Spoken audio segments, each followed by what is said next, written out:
Between the 1400s and the 1700s, close to 100,000 people were put on trial for witchcraft across Europe. Around 60,000 of them were killed, and 80% were women. But the trials were just the beginning. What happened to those women inside prison walls before they died was worse than anything you have ever heard.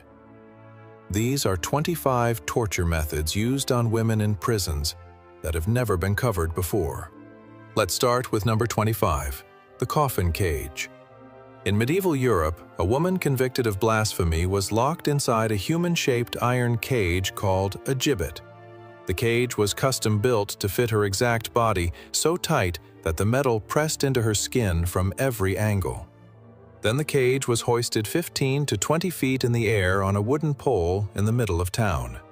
She could not sit down, could not move her arms, could not protect herself from rain, freezing wind, or the burning sun. Crowds threw rocks and rotten food at her. Birds pecked at her skin through the gaps in the iron. Death came from dehydration, starvation, or exposure, and it took anywhere from 3 days to over 2 weeks. In England, 16 gibbet cages still survive in museums today. One of them still has the skull of the prisoner locked inside it. After the woman died, her body was left in the cage for months, sometimes years, as a warning to every other woman in town. That is just number 25, and it only gets worse from here. Here comes number 24. The Spanish donkey. This device was built specifically for women. It was a sharp, triangular wooden wedge mounted on legs about 6 to 7 feet high, with the blade-like edge pointing straight up.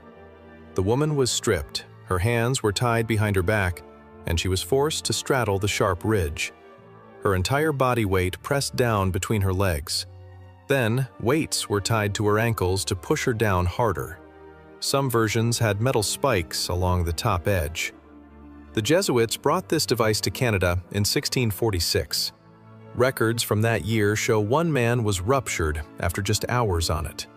Women who survived were left permanently unable to have children. The Spanish donkey was used from the 1100s all the way through the American Civil War in the 1860s.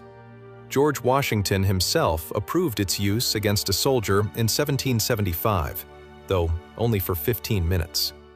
For women during the Inquisition, the sessions lasted days. Let's move to number 23. The saw torture. Women accused of witchcraft or adultery were hung upside down with their legs apart. Because all the blood rushed to the head, the woman stayed fully conscious the entire time. Then, 2 men placed a large saw between her legs and began cutting downward through her body. The process went on for hours. Some executioners stopped at the stomach on purpose to drag out the death even longer.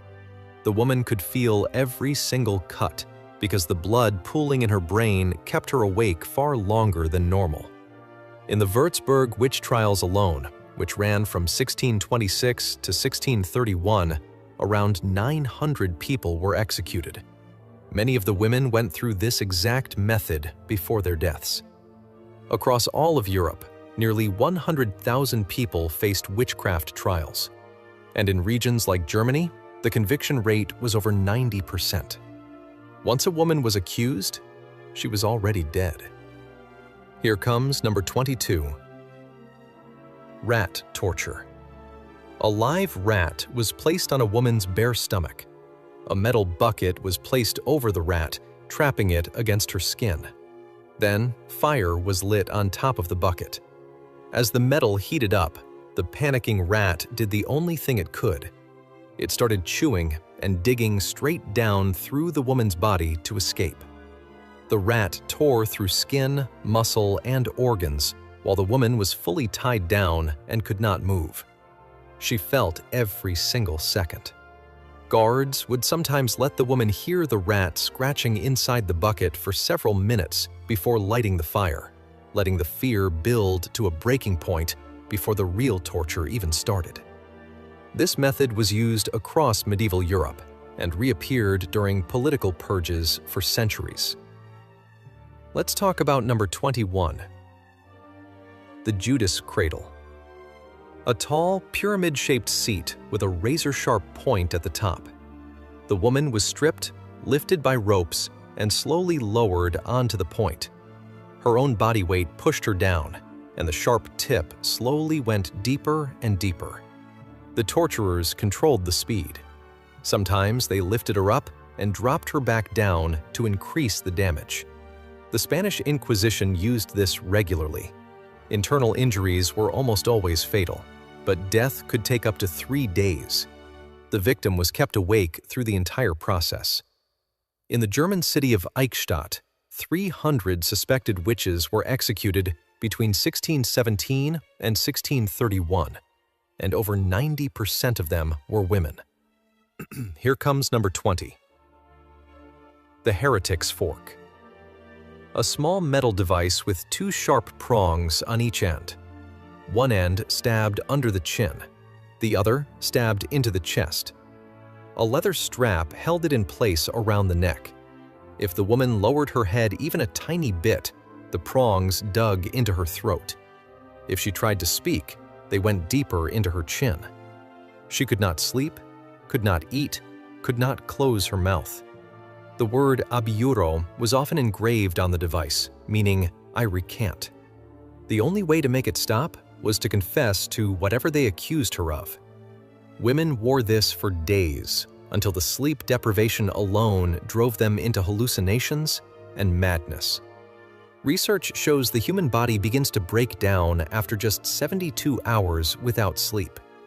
These women were kept awake for 5, 6, sometimes 7 days straight. By then, the confessions were meaningless. The women would have admitted to anything just to be allowed to close their eyes. Let's move to number 19. The Knee Splitter.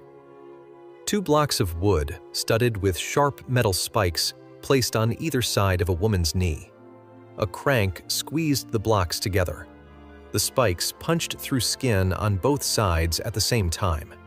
The kneecap shattered. Tendons snapped. Ligaments tore apart. The woman would never walk again for the rest of her life. This was used during the Inquisition to permanently cripple accused heretics. Even women who survived the trial and were found innocent carried the damage forever. There was no surgery, no medicine, and no recovery. Just a lifetime of pain from that single session. Next one is number 18. The Scavenger's Daughter. Invented by Sir Leonard Skevington during the reign of King Henry VIII in England, this iron device did the opposite of the rack. Instead of pulling the body apart, it crushed everything inward. The woman's head was pushed down to her knees. Her arms were crushed against her sides. Iron hoops and screws were tightened around her entire body until blood was forced out of her nose, ears, and fingertips. The pressure on the rib cage made breathing nearly impossible. Ribs cracked under the force. Some women passed out within minutes. Others were held in it for hours. Henry VIII ordered the execution of around 57,000 people during his 36-year reign, and devices like this were standard equipment in his prison system. And that is where this list shifts from brutal to absolutely inhuman. Here comes number 17. The Spanish Tickler. A metal claw with 3 or 4 sharp prongs on a long handle. The torturer dragged it across a woman's bare body, shredding the skin in long strips. The claws dug deep enough to tear through muscle and expose bone underneath. Every wound became infected in the medieval world where antibiotics did not exist. Infection meant a slow death over 7 to 14 days. The Spanish tickler was one of the most common tools found in medieval dungeon inventories across Europe and was a standard instrument of the Inquisition. Let's move to number 16. The Iron Chair. A chair covered with 500 to 1,500 metal spikes. The woman was strapped in with leather restraints. Every part of her body that touched the chair was punctured. The back, the arms, the seat, the legs, the feet. In some versions, hot coals were placed under the chair to heat the spikes. The woman could feel the metal warming inside her flesh. The iron chair rarely killed fast. It was designed to keep the victim alive and in maximum agony for hours or even days, while interrogators asked their questions. Death came from blood loss, infection, or shock. Next one is number 15. The choke pear. A metal device shaped like a pear inserted into a woman's mouth. When the torturer turned a screw at the top, the pear expanded, forcing the jaws apart until they dislocated or broke. Some versions had sharp blades that extended as it opened, cutting into the roof of the mouth and throat. Women accused of lying, witchcraft, or forbidden relationships were subjected to this. The internal damage was often fatal. Survivors were left permanently disfigured and unable to eat solid food again. Let's move to number 14. Insect torture. Women were smeared with honey and tied down in the open sun near ant hills or beehives. Insects swarmed her body for hours, biting and stinging every exposed inch of skin. In the ancient Greek variation called scaphism, the victim was placed inside a hollowed-out log with only her head and limbs showing. Insects bred inside the log, feeding on waste and slowly eating the flesh from outside in. Historical records say victims survived for over a week inside the logs, fully conscious, while insects consumed their bodies one layer at a time.